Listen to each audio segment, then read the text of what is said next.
एक जनी अपना पति से कहा तरिए भैया कैसे पायलिया छनकार बा पनिया भर ना जबो पायलिया छनकार बा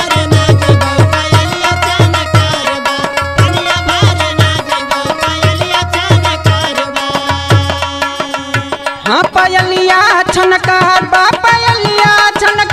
बा पनिया भर ना जबो पायलिया छनकार बा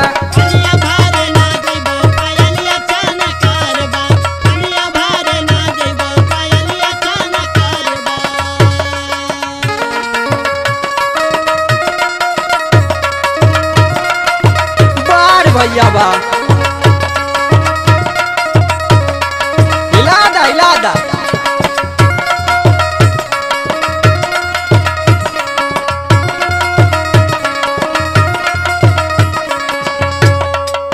और कैसे कहत रे भैया अरे चढ़ली जवानी देखी जुटी जाता टोला का करी सैया अब तू ही हो बोला अरे चोलिया जलदार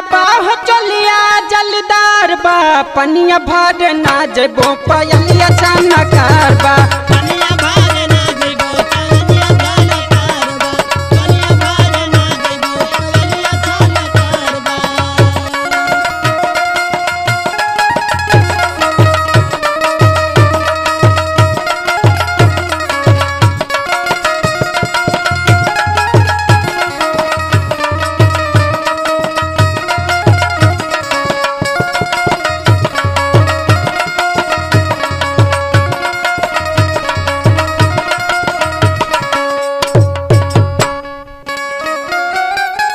अरे नया नो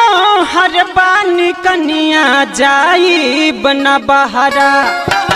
अरे टोला पड़ोसी सब लूटे ललहरा अरे विद्या जनमार बा पनिया भर ना जबो पायलिया छनकार बा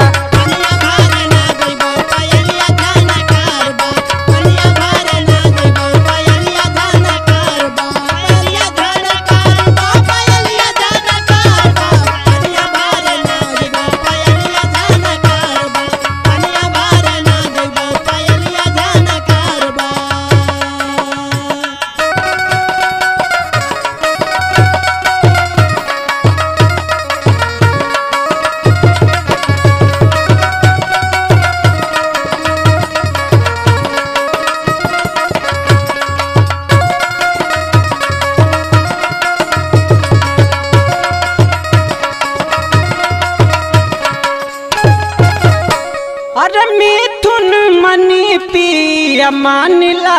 तू कहना रोज रोज करीला तुहसे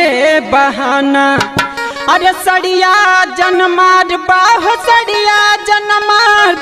पनिया भर ना जबो पायलिया छनकार बा पनिया भर